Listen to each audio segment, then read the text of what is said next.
Maravilha, bem-vindos e bem-vindas, todas que estão chegando aqui em mais um Basement Talks.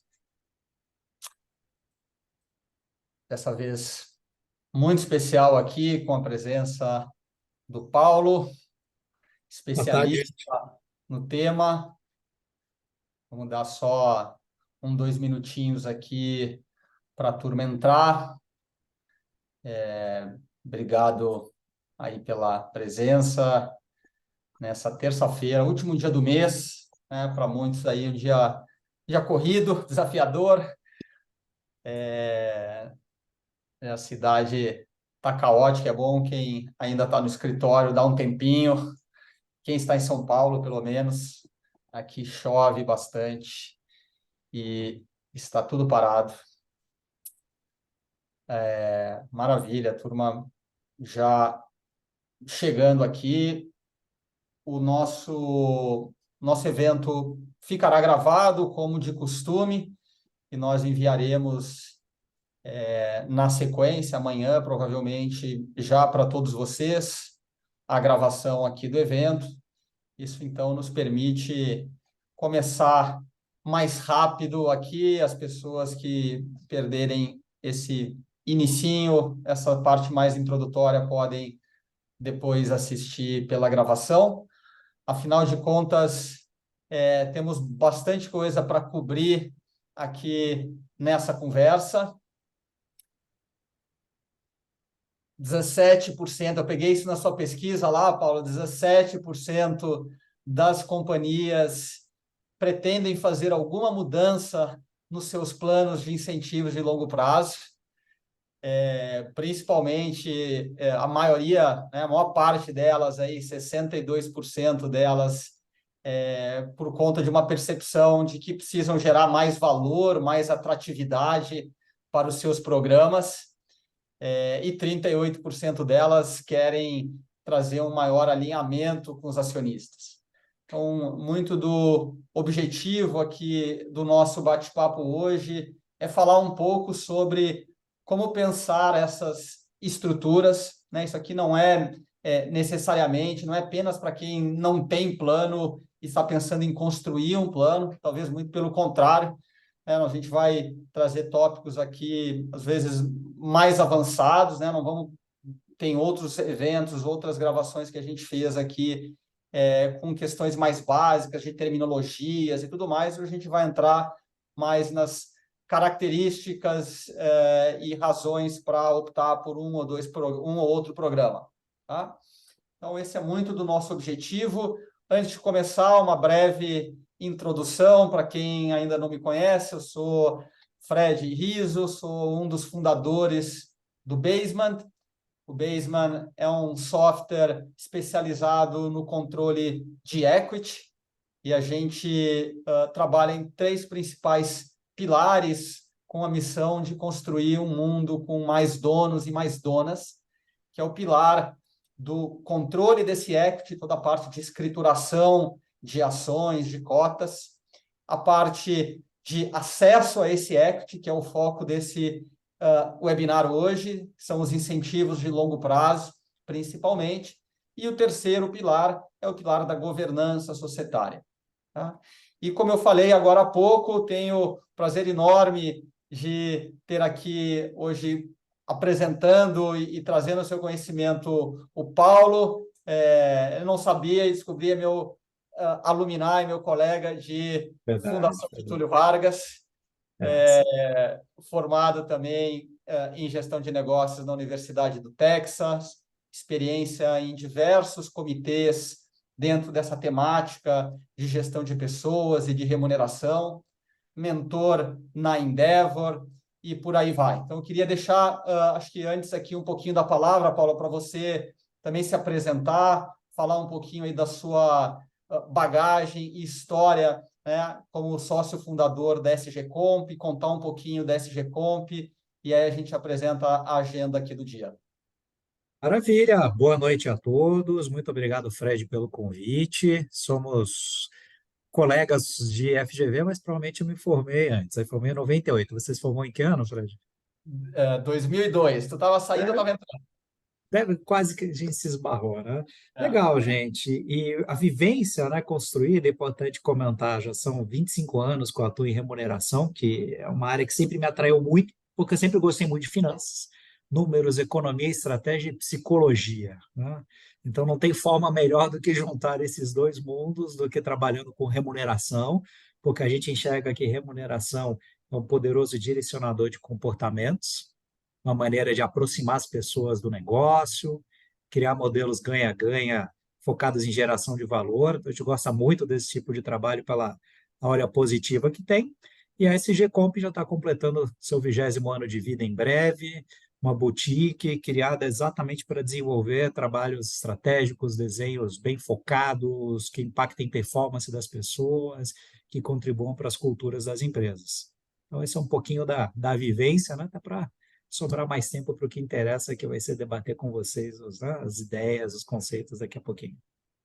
É isso aí. A gente conheceu o trabalho da SG Comp durante o nosso M&A com a Vortex. A Vortex foi cliente da SG Comp. A gente estava lá muito interessado em entender como é que era esse programa de partnership deles e pôde ver o detalhamento, o aprofundamento do trabalho de vocês.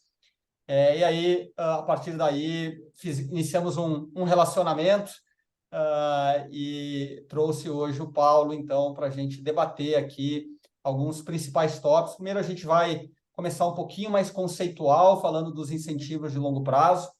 A gente vai trazer um pouco de dados aqui da pesquisa recente, quer dizer, todo ano, né, a SGCOM faz uma pesquisa, aliás, a gente enviou nos nossos convites um link para quem quiser participar da edição desse ano. Tá? Já tem o maior número de empresas, né, Paulo, que vocês já tiveram aí na Sim. história.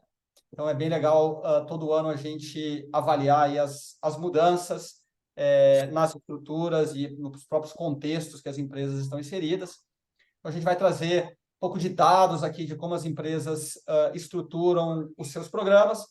Vamos falar um pouco de como escolher, né? A gente coloca aqui da estrutura ideal, é como escolher o seu programa, por que ir para um stock option, por que ir para uma ação restrita e assim por diante. E depois um pouco de como alocar o quanto do pool de stock options ou de LPs, de uma forma geral, deve ser alocado por uma empresa, ou como ela deve pensar a respeito disso. E aí vamos passar por critérios de elegibilidade e distribuição desses LPs. E aí a gente acaba trazendo aqui, que foi um pedido meu para o Paulo, vamos para a prática, né? E traz um pouquinho dentro da sua experiência quais são os principais aprendizados, os erros mais comuns cometidos pelas empresas. Então, essa é um pouco da agenda. O Paulo agora vai compartilhar aqui a tela dele e nós vamos coletando aqui perguntas, já que o tópico é relativamente denso, tem bastante conteúdo para a gente cobrir. Por favor, vão trazendo as suas perguntas, a gente vai deixar um tempinho aqui no final para endereçar as dúvidas de todos vocês. Então, Paulo, está contigo aí. Maravilha, gente. Então vamos lá. Uma das razões que a gente sempre comenta por trás da complexidade dos incentivos de longo prazo é que, como vocês estão vendo na tela, o cardápio é amplo. Começa por aí, né? É um cardápio amplo. E quando a gente vai estudando cada uma das alternativas, tem várias particularidades. Então, muito do segredo do sucesso é realmente identificar qual que é o tipo de plano e até mesmo a combinação de dois planos para melhor atender às necessidades de cada empresa. Olhando em categorias amplas, é importante quebrar os planos que de fato usam ações e os planos que são instrumentalizados no final por uma bonificação em dinheiro, por mais que por vezes emulem um plano de ações, né?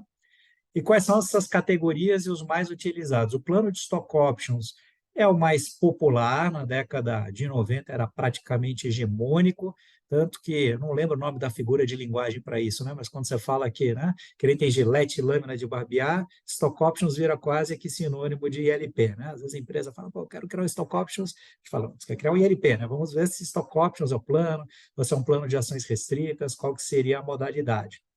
E o plano que cresceu muito, né? A gente vai comentar as virtudes das stock options e também quais são os pontos de atenção. O que cresceu muito no vácuo das stock options foi o de ações restritas. Tanto que as pesquisas todas vêm apontando como mais utilizado no mercado brasileiro o plano as famosas RSUs. Eu vou apresentar daqui a pouquinho a definição, porque eu vou preferir falar do Stock Appreciation Rights no slide de definições, tá? Mas ele é um plano, ele parece muito com o Stock Options, só que no final a entrega da apreciação por executivo é feita em ações, então não chega a ter o instrumento de uma opção de compra de ações. Eu vou mostrar a definição e é pouco usado, até um evento que eu participei em Seattle uns anos atrás, menos de 15%, menos de 10% nos Estados Unidos também está uma utilização baixa, que é um pouquinho mais complexo. Quando a gente fala planos de performance, pode ser qualquer um dos planos de cima, quando existe um outro indicador que não unicamente o preço da ação. A empresa quer colocar uma meta de market share, quer colocar uma meta estratégica, ele passa a ser um performance plan. Então, pode ser um performance stock options, pode ser performance RSU, daí se combina o nome performance com o tipo de plano. E os planos em que o pagamento é em dinheiro, os famosos fantasmagóricos Phantom Shares e Phantom Options. O Phantom Shares é o primo irmão do ações restritas, só que é um pagamento em dinheiro. O Phantom Options é o primo irmão do Stock Options, só que com pagamento em dinheiro sem envolver uma operação com ações propriamente dita.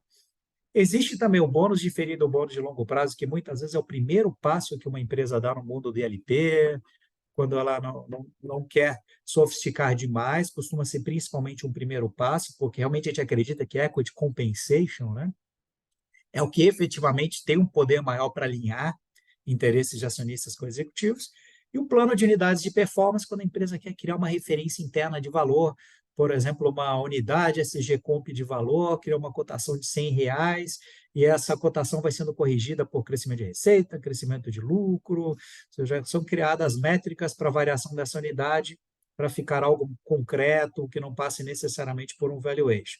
Então, eu já falei um pouquinho de cada um desses planos, mas vale a gente passar por algumas definições, porque stock options, né, muita gente fala, mas é bom olhar de um jeito bem simples, né? O que é uma definição simples de stock options? É o direito de adquirir ações no futuro a uma condição de preço pré-fixado. Sempre dá o exemplo de preço da gasolina, né? Sempre sobe, não seria ótimo ter a opção de comprar gasolina daqui a 3 anos pelo preço de hoje. Então, a ação de uma empresa que os executivos, os colaboradores podem impactar, né, positivamente é melhor ainda. Então, stock options tem essa complexidade porque não deixa de ser um derivativo, que é um ativo cujo valor deriva de outro ativo, né? Porque a stock options ela vai depender essencialmente da valorização do preço da ação. O SAR, que eu comentei no início, ele gera o mesmo ganho com o plano de stock options, só que a apreciação da ação, tá? Ela, vezes a quantidade de unidades recebida, ela é entregue em ações no final da carência. Ou seja, uma entrega de ações no final da carência exatamente no valor dessa valorização do preço da ação. Ações restritas é entrega, não é um derivativo, não é uma opção de compra, é simplesmente entrega de ações depois de um período de carência. Por isso que elas são restritas. Qual que é a restrição? Que não existe a posse na largada. Depois do veste, o beneficiário passa a ser proprietário. É como se eu chegasse para o Fred e falasse, Fred, você vai ganhar uma casa em Ilhabela, só que você tem 3 anos de carência. Ela já é sua, mas você não pode usar, não pode vender. Então já cria um senso de propriedade ali um pouco maior, já vai querer cuidar da casa e tudo. Não é uma opção, vou ver se eu vou comprar, daqui a 3 anos vou olhar o mercado. Não, essa casa já está aqui, só esperar 3 anos, você recebe esse patrimônio. Então, esse seria um paralelo para um plano de ações restritas. Plano de performance contém outro indicador, ou seja, eu posso dar ações restritas e estabelecer que o vesting a carência de 3 anos, e além disso, tem que atingir um market share de 20%. Tem que atingir as duas coisas para, de fato, ficar vested e o beneficiário receber as ações. Phantom Shares, Phantom Options, já comentei ali no início, são emulações de planos de ações, né? Cada um com o seu primo irmão. Bônus diferido, bônus de longo prazo, pode usar uma meta de longo prazo, ele pode se basear num matching em cima do bônus de curto prazo que o executivo aceite investir, com um período, alguma correção. E performance units é muito parecido com o anterior, mas se cria um referencial de valor, não são usadas metas geralmente, uma unidade de valor da empresa e critérios para sua correção. Paulo, Fica à vontade, Fred. vale talvez comentar, né, pela pesquisa de vocês de 2022, e que a maior parte são empresas já de um certo porte, né, na sua amostragem, diferente do que nós temos uma amostragem talvez mais presente com startups, embora também com companhias abertas, mas tem uma mediana aqui com startups mais forte. Na sua pesquisa, eu achei bem interessante, 60% das empresas utilizavam programas com base em ações e 40% utilizavam programas com base em dinheiro. Quando a gente vai para o universo nosso aqui, eu não tenho o dado exato, mas eu diria que mais de 80% delas usam programas com base em ações.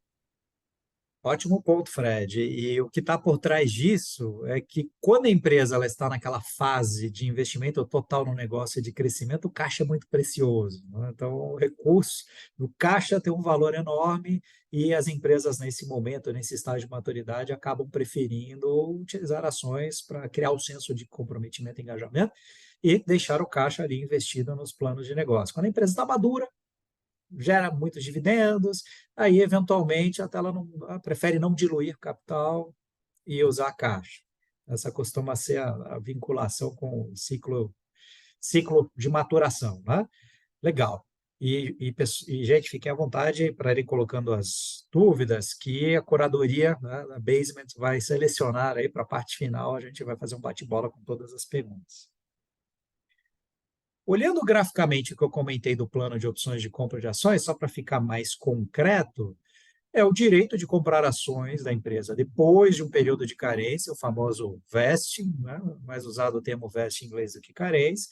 Nesse período, o executivo tem que ficar na companhia, e depois do cumprimento desse período de carência, começa uma janela de exercício, que na verdade é a subtração do termo, que é a vida útil máxima, menos a carência, a janela que o beneficiário do plano tem para escolher o exercício e que é exercer, é comprar a ação, nesse exemplo está listada a 90, pagando R$ 40, portanto existe um ganho patrimonial de R$ 50 para cada opção exercida. E vale reforçar que o valor do ganho das opções é o exercício. Não necessariamente o plano vai permitir essa venda logo na sequência dessa ação comprada. Não necessariamente o day trade vai ser permitido. Muitas vezes no Brasil se pensa, né, compra e venda, o exercício é essa operação casada e que vai gerar caixa. Não necessariamente, depende do desenho. E por que esse formato de plano era praticamente hegemônico na década de 90? Porque ele traz uma mensagem muito forte de crescimento e que protege muito, né, soa muito bem aos ouvidos dos acionistas, que é o patrimônio do acionista só é diluído se houver crescimento. Por quê? Se o preço da ação cair para baixo de 40, se o preço da ação estiver 30, ninguém vai querer exercer a opção de comprar por 40 algo que tem um valor de 30. Então, portanto, só ocorrerão os exercícios no cenário de crescimento do preço da ação e, portanto, o acionista só será diluído tendo seu patrimônio aumentado. Ele abre mão de um percentual do aumento do seu patrimônio. Essa é uma mensagem muito poderosa. O outro lado da moeda, que depois apareceu muito na 2001, 2002 com Arrow e WorldCom, que trouxe qual que é o ponto de atenção e às vezes a necessidade de balancear com outro plano, é que é um modelo que estimula, a gente faz muita comparação com o futebol, o ataque, né? E para o ataque é um plano muito ofensivo, tem uma certa assimetria de risco e ganho, por quê? Se o preço dessa ação cair para R$ 39 no dia seguinte da outorga e ficar R$ 39 durante os 10 anos, ou se cair para R$ 1 e ficar em R$ 1 durante os 10 anos, o valor da opção da ação nos dois casos é o mesmo, é zero. Porque uma opção de comprar um ativo pagando mais caro do que o valor de mercado não vale, né? Não tem valor. E, portanto, é uma dinâmica que a gente costuma comentar que tanto faz perder o jogo por 1-0 ou 7-1. Então, a tendência é para o ataque. Quando é uma startup scale-up, aí é construir o valor. Aí você vai para o ataque e vê se você está criando tudo. Quando o negócio já está mais maduro, opa, você já tem que ali, tem mais a perder, né? Tem que ter um estímulo também para controle de riscos, algo combinado. É lógico que dá para fazer isso mesmo no plano de stock options, com as iniciativas de compra de ações, de investimento dos executivos, tem N formas de se desenhar. Porém, o modelo de ações restritas, que é aquele exemplo que eu falei para o Fred, né? Você ganhou uma casa em Ilhabela, só que você não vai poder vender nem usar durante o período de carência de 3 anos. Muda um pouquinho o cognitivo, porque quem recebeu já se sente acionista, já tem aquela dorzinha no estômago se cai, já sente que está no patrimônio. Então, a tendência é já ter um cuidado maior, prevenção de riscos maior, preservação patrimonial, equilibrar um pouco mais esse estímulo. E nesse cenário que a gente está mostrando, mesmo caindo o preço da ação, 40 para 32, que no caso da opção o ganho seria zero, ela estaria underwater, no plano de RSUs tem ganho, porque é um full value, ou seja, o beneficiário recebe a ação inteira e não só o quanto cresceu o preço da ação. Ela ajuda muito a equilibrar esse estímulo de crescimento com controle de riscos, porém, o que vocês podem estar percebendo no desenho puro, tem um certo risco de acomodação se não tiver uma métrica de performance, ou se não for combinado com stock options, porque mesmo andando de lado a ação, tem ganho, né? Então, nesse quesito, não alinha tanto com o acionista. Porque se a ação crescer só a inflação, para o acionista não é legal, porque ele poderia ter colocado em renda fixa, e tem ganho no plano de ações restritas. Você já deve estar percebendo que é um balanço, né, que funciona bem, que é a tônica dessa tabela que vocês estão vendo de prós e contras. A gente já falou que opções de ações exercem um forte incentivo. Ele gera menor consumo de caixa, eu não comentei disso, mas tem essa virtude bem bacana no plano de stock options, porque a tendência é dar um fluxo de caixa, né, positivo para a empresa, porque tem o pagamento do preço de exercício pelos beneficiários. Esse preço de exercício, os valores pagos vão para o caixa da empresa. Então, dependendo do desenho do cenário, quando a gente faz o cálculo de fluxo de caixa, mostra que vai gerar um caixa positivo para a empresa. Porque, por outro lado, ele vai diluir o acionista. Aquela história que a gente falou no início, o Fred falou das empresas de alto crescimento, é o binômio, né, de caixa e equity, ou seja, caixa e controle. Os pontos de atenção, a gente falou do risco de estimular, né, a tomada excessiva de ações arriscadas, perde poder de retenção no momento de queda consistente do preço das ações, momento difícil que nem agora, guerra, cenário internacional complexo, muitos planos, principalmente de empresas listadas mais maduras, então underwater por conta de um cenário externo, né? Isso dá um certo baque ali, né?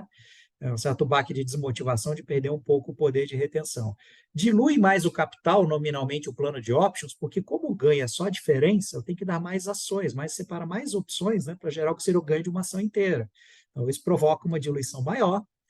Pode gerar despesa contábil, mesmo sem ter valor percebido, valor econômico para os executivos, porque a regra contábil é que é pelo valor justo na data da concessão, né? Ou seja, o valor ali apurado por uma metodologia de precificação de opções na data da concessão, caindo ou subindo, fica aquele valor justo, vai sendo reconhecido no balanço. E a grande questão da tributação, que não é clara, tem muita incerteza, a gente vai tratar desse marco legal das stock options rapidamente depois. Ações restritas.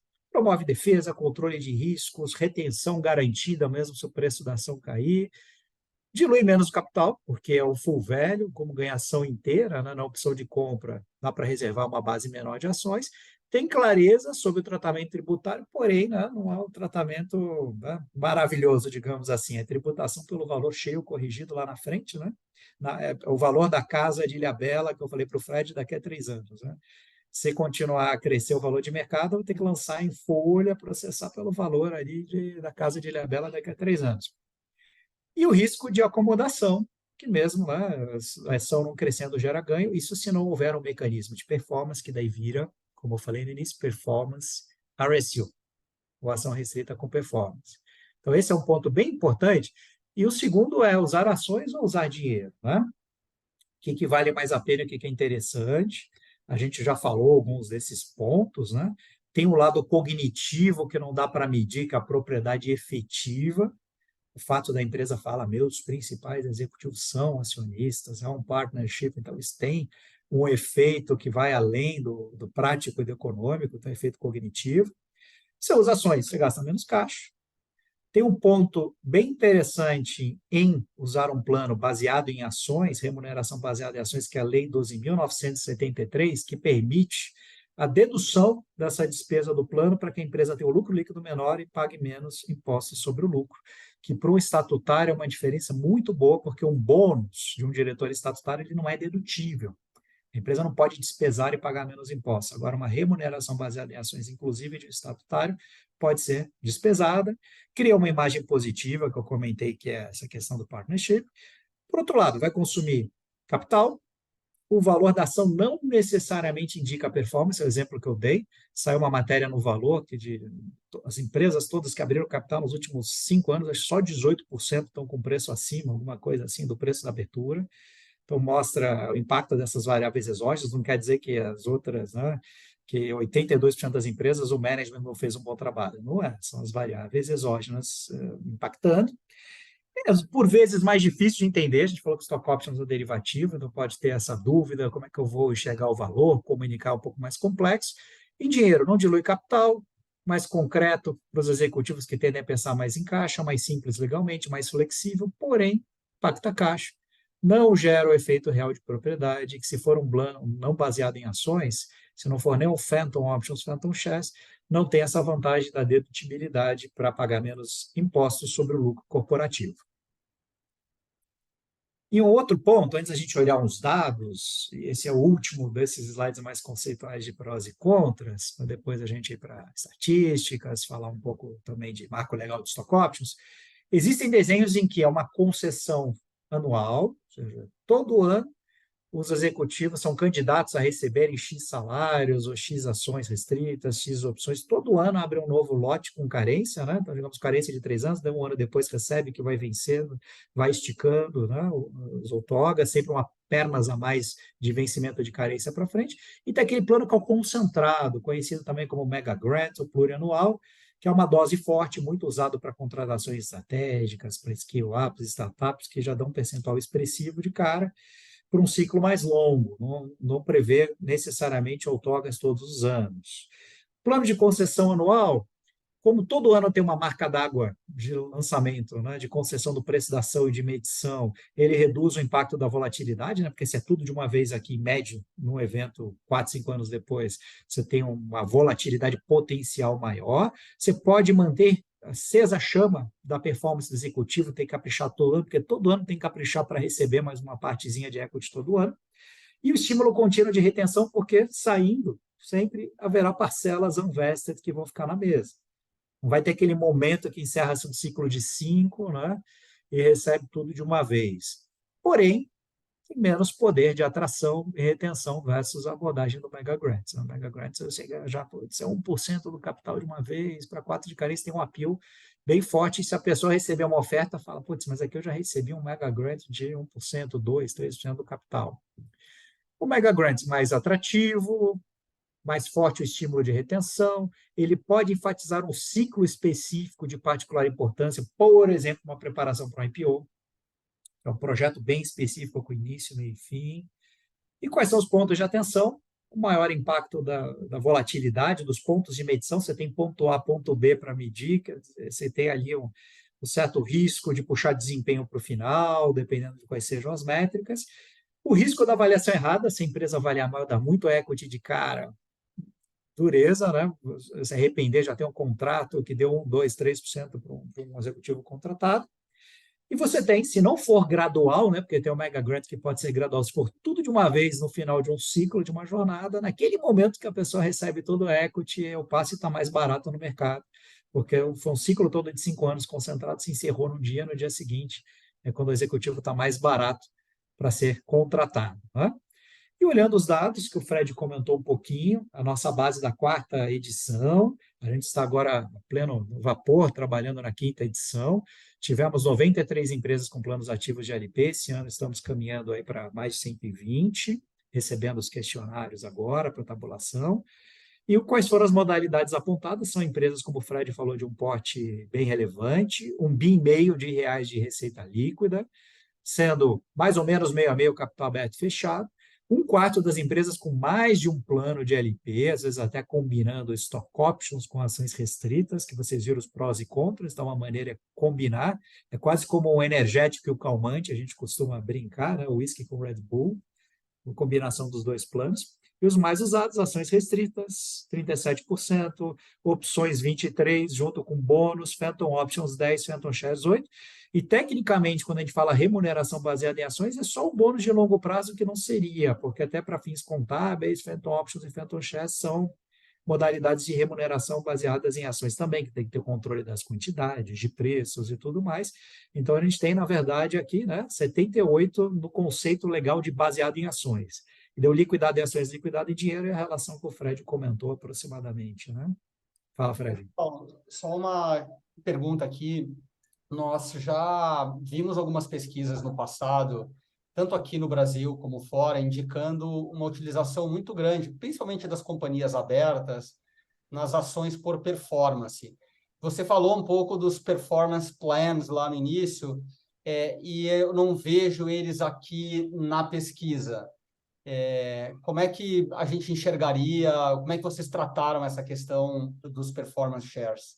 Maravilha, excelente pergunta, Fred. A gente tabula e considera dentro da categoria mãe. Então, eles estão junto com ações restritas, né, esses 37, e estão junto com os planos de opções de ações, e até quebrando um pouquinho aqui para a gente mostrar, vale comentar, que é um ponto bem interessante, que nos planos de ações restritas, os planos de stock options, existem alguns com critério de desempenho, mas normalmente, como eles já têm até uma alavancagem inerente com um crescimento bem forte, o mais comum é que não tem. Agora, o de ações restritas, que existe aquele risco de acomodação, a nossa base já aponta mais da metade, 55% das empresas dentro da categoria de performance RSU com uma métrica que não o preço da ação. E essa métrica mais utilizada é o retorno total ao acionista, o TSR, do inglês Total Shareholder Return. 2/3 dos planos, desses casos que usam desempenho, trabalham com a métrica do TSR, que pega o quê? O quanto cresceu o preço da ação e dividendos distribuídos. Como se alguém comprasse uma ação da Vale e vendesse 3 anos depois, quanto teve de retorno, pega o quanto cresceu o preço e os dividendos distribuídos. E é um indicador que pega bastante coisa, né? Pega dividendos, pega a expectativa que o mercado tem de crescimento, como o mercado enxerga a eficiência da gestão, indicador bem bacana. Retorno percentual e métricas que podem ser ROIC, ROI, ROS, ROA, métricas também de EBITDA, crescimento de EBITDA, ESG 11% dos planos, EVA, aí já abre para um long tail aqui de outros indicadores. Mas eles entram na categoria mãe, né? E nos planos de stock options, muitas vezes o que existe, Fred, o preço de exercício para colocar uma barra de performance para uma empresa que sabe que vai crescer, que vai quintuplicar, o preço de exercício é corrigido. É o conhecido como Premium Stock Options, né? Por isso que a gente fala que é complexo, que além daqueles nomes, ainda tem mais alguns. Né? Tem o Premium Stock Options, que existe um prêmio pelo preço de exercício, para o pagamento do preço de exercício. Em que esse preço de exercício pode ser corrigido, por exemplo, por CDI, por IPCA, mais 6%, porque entende-se que a empresa tem que crescer mais do que o custo de capital, cuja oportunidade, o que seria o investimento livre de risco. Então, é possível ainda colocar o desempenho nessas formas comentadas com vocês. Perfeito. Acho que no caso de stock option, a gente deve ver menos isso, porque por mais que haja essa incerteza tributária, a maioria das empresas buscam criar um stock option que seja mercantil e não remuneratório, e eu entendo, me corrija se eu estiver errado, se ela começa a criar indicadores de performance, esse tipo de coisa, ela começa a trazer também uma característica um pouquinho mais de relação empregatícia do que um simples investimento, né?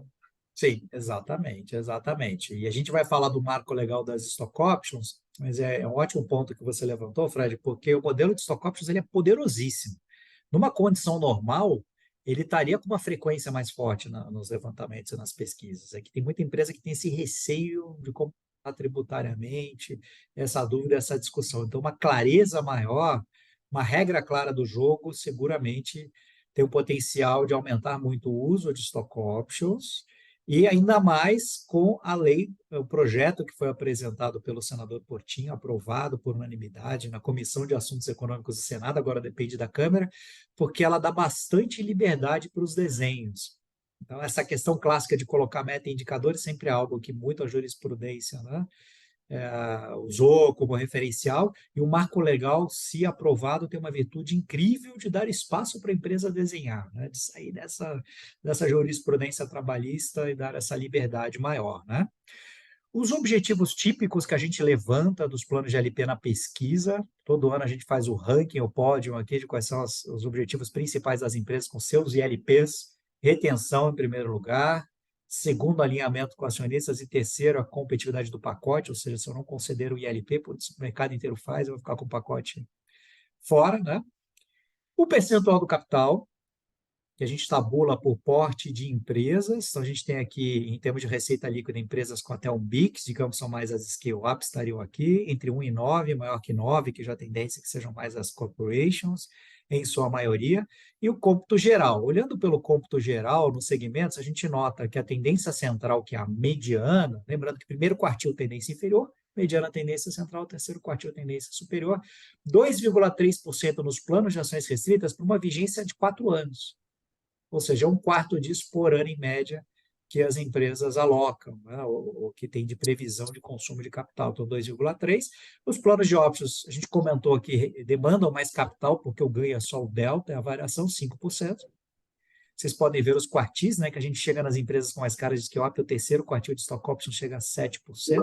O terceiro quartil não é o mais alto, tá? O terceiro quartil é a tendência superior, então não necessariamente é o mais alto. E como isso se comporta, né, nos diferentes tamanhos, vocês podem ter uma referência. As empresas muito grandes, elas precisam menos do capital, né? Uma empresa com valor de, um market cap de bilhões, com 1% do seu equity, ela faz, né, maravilhas, né? As características de desenho, a gente falou algumas, 4 anos de vesting, esse é o prevalente nos planos de options, aqui a gente está tabulando em conjunto stock options e phantom options, 29% tem correção no preço de exercício, o vesting gradual, aquele que pode ser 25% por ano, pode ser composto de várias maneiras, né? 20, 20, 30, 30. Lock-up ainda pouco praticado, que é não haver a possibilidade do beneficiário comprar, vender tudo de uma vez, tem que permanecer acionista durante um período, né? Mais risco junto com o acionista.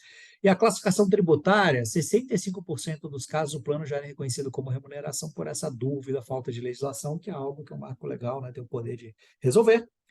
Esse slide a gente já tinha visto, vale a pena comentar a diferença de carência, como ações restritas têm um risco menor, tem uma cara de retenção, que acontece a carência, ela tende a ser cliff. O que é isso? É tudo de uma vez vested no final do período inteiro de carência, não é gradual. Tudo de uma vez, né? Se o beneficiário pedir para sair um dia antes, ele nada leva. Um dia antes de completar os 3 anos. Então, isso que quer dizer o cliff, o lock-up pouco praticado. Algumas empresas bonificam pelos dividendos durante a carência, esse é outro aspecto aqui importante que a gente vem mapeando. Elegibilidade e nível de participação. Aqui a gente tem, em vermelho e preto, 2 dimensões interessantes. Vermelho é em que percentual de empresa o nível é elegível, ou seja, o ocupante do nível pode receber. E em preto é que percentual dos ocupantes deste nível nessas empresas receberam de fato na última outorga. A gente pode notar, né, que a tendência de VP, diretor executivo, presidente, praticamente todos receberam, às vezes é uma entre-safra, recebeu muito 2 ciclos para trás e não está participando dessa. Diretores já tem um pouco mais ali de filtro, ou seja, das 92% das empresas que consideram nível elegível, dentro da população dessas empresas, tem 15% que não recebeu no último outorga. Quando a gente olha gerente executivo, já 63% das empresas tratam o nível como elegível, porém, é bem seletivo. 58% dos ocupantes é que participaram, e daí por diante nos outros níveis, inclusive com a participação dos talentos estratégicos que podem estar em qualquer nível da organização. Aqui, Paulo, tem um dado que vocês trazem, até não sei se tu vai mostrar aqui, mas o quanto as empresas, na pesquisa anterior de vocês de 2021 versus essa de 2022, vai ser legal ver a da atual, como vocês notaram um crescimento na locação, né? No espaço que as empresas vinham dando para os incentivos de longo prazo. Se eu não me engano, nas ações restritas, vocês perceberam um valor, deixa eu pegar aqui minha cola, de 60% de expansão na utilização desse incentivo de longo prazo, em stock options, 30% de crescimento no espaço, se eu estou entendendo correto, né, na disponibilidade de stock options de capital para o seu time. Então, 60% em ações restritas, 30% em stock options. E aí vocês trazem também, eu não conhecia alguns dos casos, eu conhecia o caso do Nubank, vocês trazem 3 exemplos bem emblemáticos disso. O primeiro, que é o Nubank, que é muito famoso, né? 80% dos funcionários foram contemplados com incentivos de longo prazo. E aí você traz depois os exemplos da Pet Love e da Porto, né? De empresas aí também mais tradicionais, empresas maiores, também com programas extremamente abrangentes. A Pet Love distribuiu ações para todos os seus 1.160 funcionários, e a Porto também fez uma ação lá envolvendo 13 mil, para todos os seus 13 mil funcionários. Então, é algo que a gente vê muito no mundo das startups, cada vez mais, e que é fundamental, no estágio inicial, você contratar talentos, e para isso, uma boa parte, se não a totalidade do time, vai ter incentivo, mas tu trouxe exemplos bem legais na pesquisa de como companhias mais maduras também vêm ampliando a utilização desses programas. Exatamente, é um espaço de oportunidade tremendo que o Brasil tem pouco ainda a cultura acionária e vez ou outra a gente faz essa provocação para os nossos clientes, cutucando se não valeria a pena às vezes bonificar uma ação para cada colaborador, né? O efeito simbólico, poder, né? Essa mensagem poderosa para dentro e para fora, até em termos de marketing também, de relações com investidores, de cultura, de falar, tem todo mundo acionista, né? Então isso é muito interessante, as pessoas Ou começarem a todo olhar de mundo outro ângulo. ou todo mundo elegível, né? Que eu acho que é isso. No caso do Nubank, por exemplo, que eu conheço um pouco mais, assim, 80% tinham, mas 100% são elegíveis. E isso cria um incentivo para que o recém-contratado lá embaixo vai estar dando sangue, pensando como dono, e quem sabe pode participar, né? Eu acho Sim, muito sim.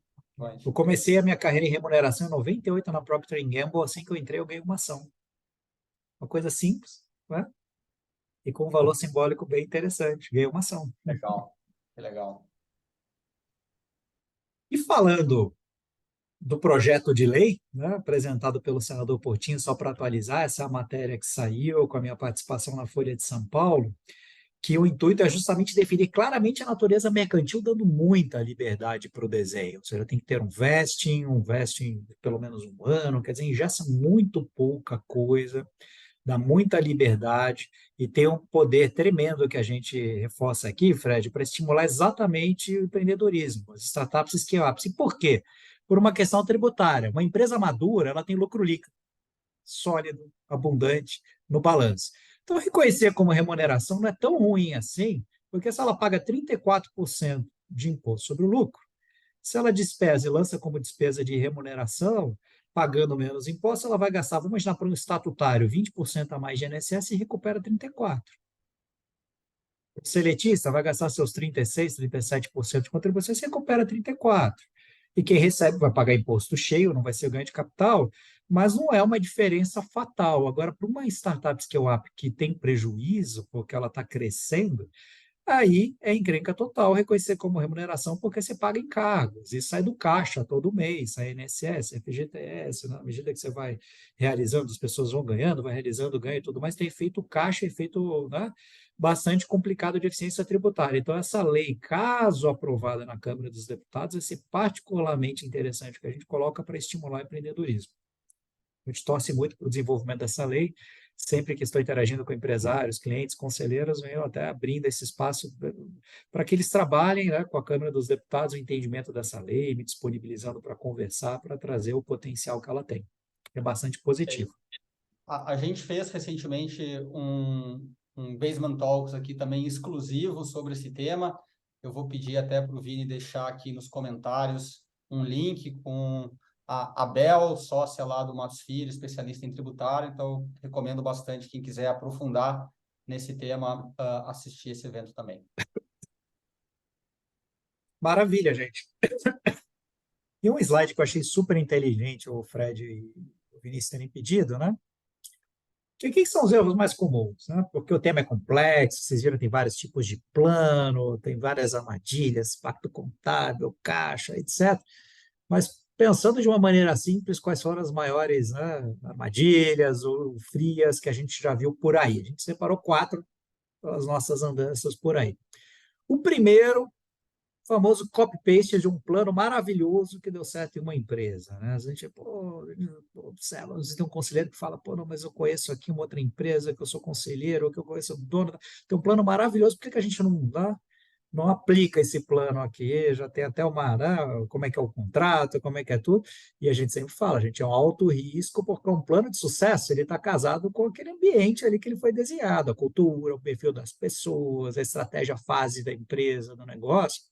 Num outro contexto, pode gerar resultados adversos, pode gerar efeitos colaterais. Então, isso é importante. O plano tem que estar muito casado com a cultura, a visão empresarial de cada organização. Então, esse é o primeiro ponto.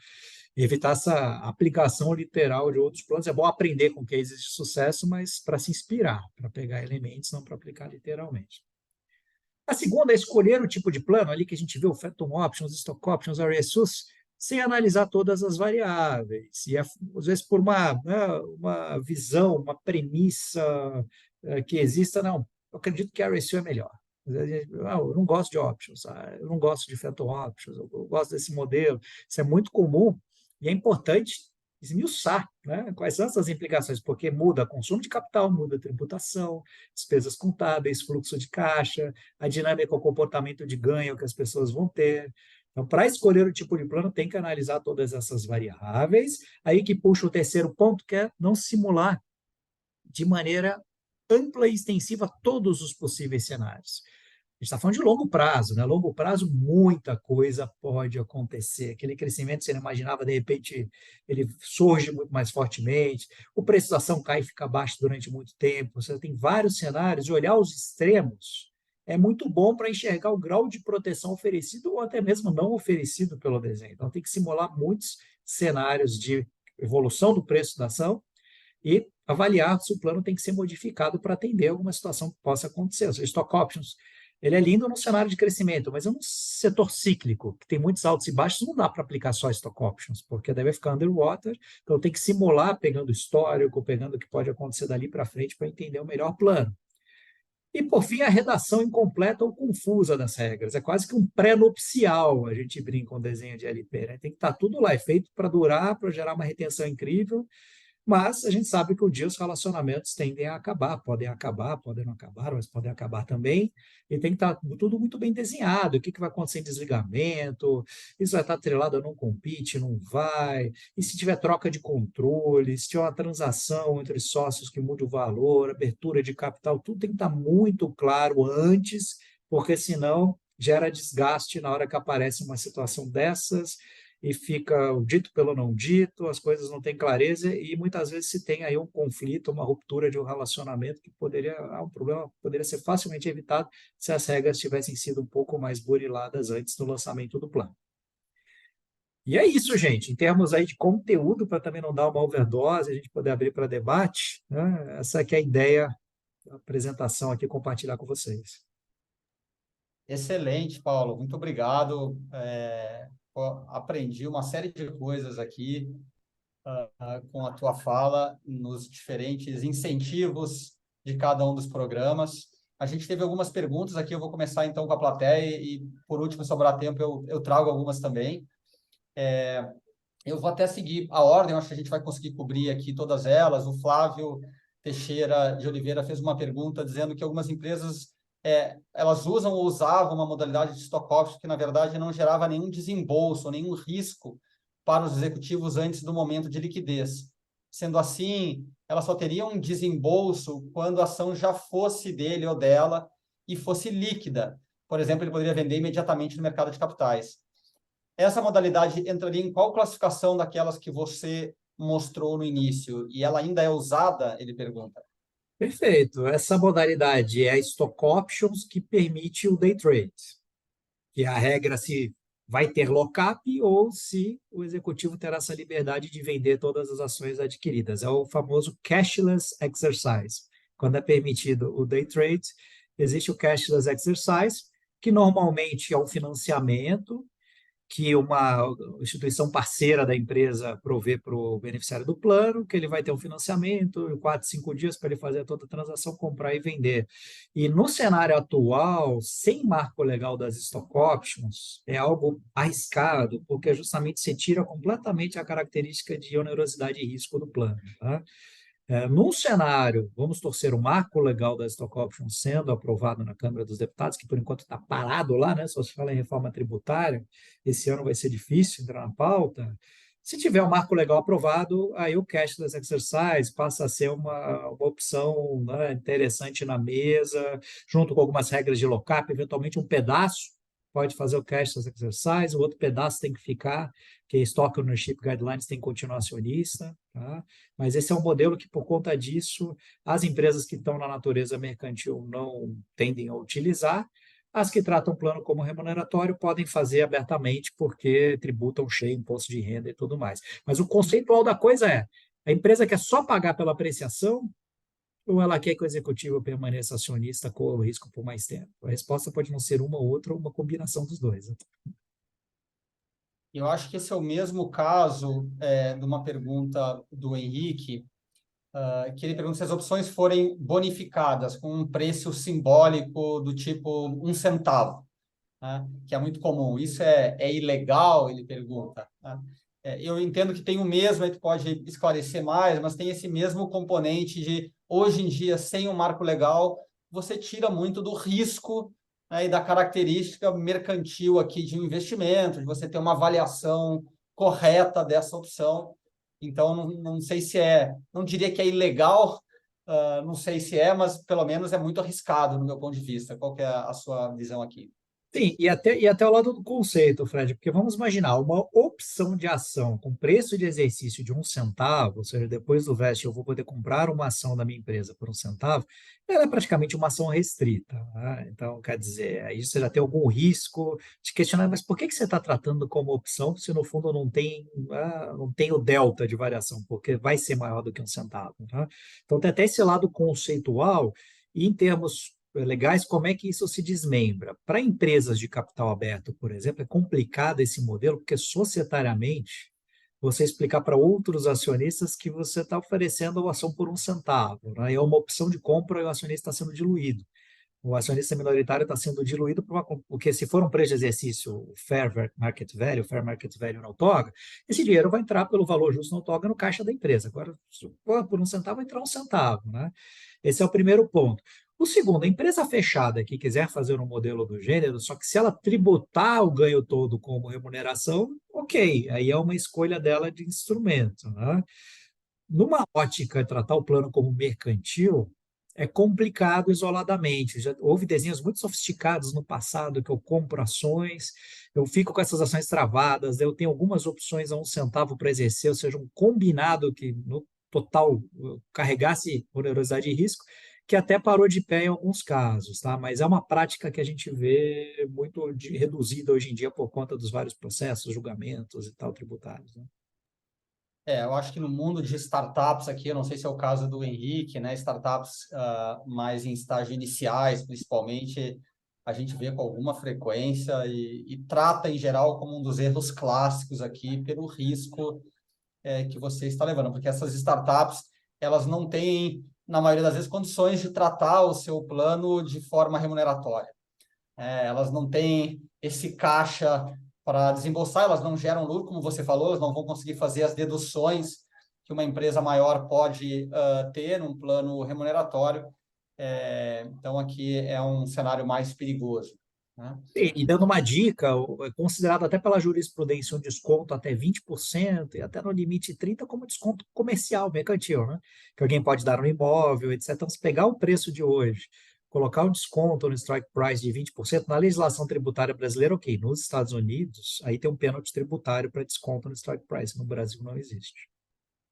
Legal você citar esse número, a gente faz em geral uma referência também a 20, 30% como um máximo aí que os Matos Filho, escritórios mais conservadores costumam mencionar, e legal que você está alinhado com esse dado também.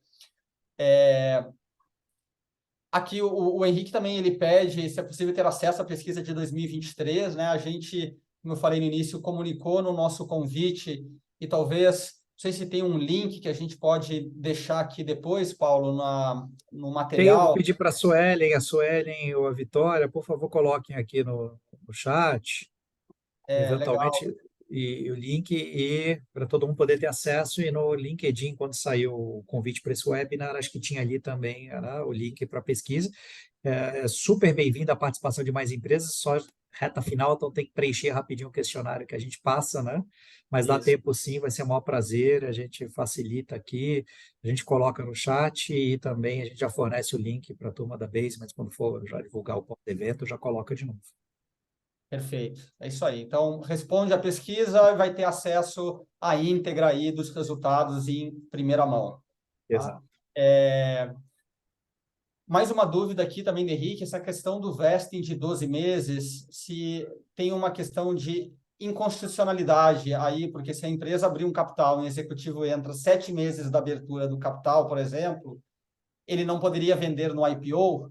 Então, há uma inconstitucionalidade num vesting desses? Mas, bom, aí eu estou tentando relembrar da Constituição que cláusula exatamente, né? Mas o ponto principal, o vesting de um ano mínimo, é que menos que um ano a gente até não consideraria o que cai no intervalo que seria um incentivo de curto prazo, né? Vamos lembrar desses, o incentivo de curto prazo seria um ano, médio prazo dois, longo prazo geralmente três ou mais, né? Então, a regra do marco legal proposta de um vesting mínimo de um, ela já é super, super flexível.